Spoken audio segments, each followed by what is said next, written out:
आज हम आपको एक ऐसी खबर बताने जा रहे हैं जिसने भारत के दुश्मनों, चाहे वो पश्चिमी मोर्चे पर या उत्तरी, दोनों की नींदों को हराम कर दिया है। क्योंकि भारतीय वायुसेना अब अपने शस्त्रागार में S-400 की 2 नई बैटरियां जोड़ने जा रहा है।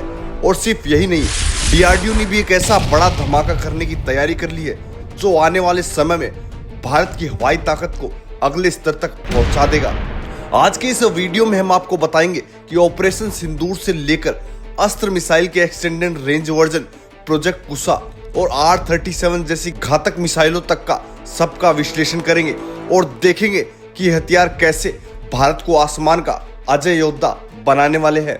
हाल ही में ऑपरेशन सिंदूर में भारतीय वायुसेना ने जो किया, उसने न सिर्फ पाकिस्तान को बल्कि चीन और अमेरिका को भी हिलाकर रख दिया। इस ऑपरेशन में इंडियन एयरफोर्स ने ब्रह्मोस, स्कैल्प, रेम्पेज और क्रिस्टल मैच जैसी लंबी दूरी की स्टैंड ऑफ मिसाइलों का इस्तेमाल किया। इसकी मारक क्षमता 200 किलोमीटर से लेकर 450 किलोमीटर तक की थी।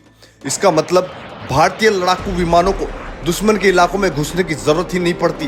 दूर से बैठे ही लक्ष्य को सटीकता से नष्ट किया जा सकता है। और सबसे अहम बात तो ये, चीन के HQ-9 एयर डिफेंस सिस्टम की सीमा से बाहर रहकर हमले किए गए थे, यानी उनका सबसे शानदार रक्षा कवच भी बेअसर साबित हुआ और तबाह हो गया। रक्षा अधिकारियों ने बताया कि अब वायुसेना का साफ फोकस है ऐसी मिसाइलें जिनकी मारक क्षमता 200 किलोमीटर से ज्यादा है, चाहे वो एयर टू ग्राउंड हो या फिर एयर टू एयर या फिर सरफेस टू एयर, तीनों में ही भारत को महारत हासिल हो चुकी है। इसके लिए इंडियन एयरफोर्स ने DRDO को आदेश दिया था कि अस्त्र टू एयर मिसाइल का एक्सटेंडेड रेंज वर्जन तैयार किया जाए जो 200 किलोमीटर से भी ज्यादा दूर तक टारगेट को गिरा सकता है। अस्त्र से पहले एक खतरनाक हथियार है, लेकिन इसकी रेंज बढ़ते ही ये दुनिया की टॉप BVR यानी बिड विजुअल रेंज मिसाइलों में शामिल हो जाएगा।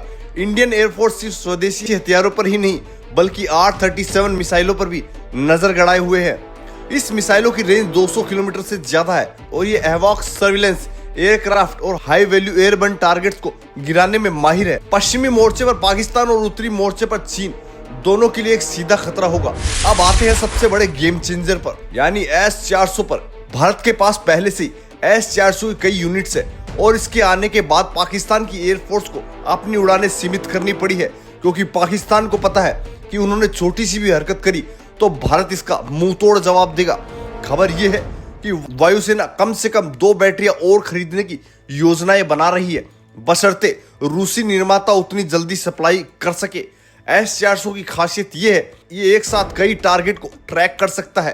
ट्रैक करने के साथ साथ उसको नष्ट भी कर सकता है, चाहे वो फाइटर जेट हो, ड्रोन हो, बैलिस्टिक मिसाइल हो या फिर क्रूज मिसाइल। इसके सामने कुछ भी टिकने वाला नहीं है।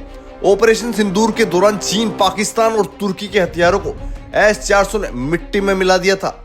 S-400 की तैनाती के बाद पाकिस्तान की वायुसेना मजबूर हो गई थी बहुत अंदर तक रहकर उड़ान भरने को, या इतनी कम ऊंचाई पर उड़ान हो रडार पकड़ ही ना पाए। चीन के लिए भी एक कड़ा संदेश था, क्योंकि LOC के पास अगर S-400 तैनात हुआ तो PL एयरफोर्स को बिना सोचे समझे सीमा पार करने की हिम्मत नहीं होगी। इंडियन एयरफोर्स ने DRDO को यह कहा, प्रोजेक्ट कुसा को भी तेजी से आगे बढ़ाया जा रहा है। यह भारत का स्वदेशी लंबी दूरी का एयर डिफेंस सिस्टम है जिसकी मारक क्षमता S-400 के बराबर है या उससे कहीं ज्यादा है। अगर एक बार ये तैयार हो गया तो भारत न केवल अपनी जरूरतें पूरी करेगा बल्कि इसे एक्सपोर्ट भी करेगा, जो रक्षा निर्यात के मामले में एक नई क्रांति होगी। भारत की रणनीति साफ है, दुश्मन के इलाके में घुसे बिना उसे मार गिराना, स्वदेशी और विदेशी दोनों हथियारों का कॉम्बिनेशन बनाकर भारत की ताकत को बढ़ाना, पश्चिमी और उत्तरी मोर्चे पर एक साथ डिटरेंस बनाना। S-400 की 2 नई बैटरियां और DRDO की नई मिसाइलें ये सिर्फ हथियार नहीं बल्कि भारत का सुरक्षा कवच का हिस्सा है। और जब तक ये कवच मजबूत है, भारत के दुश्मनों के लिए आसमान सिर्फ डर का दूसरा नाम होगा।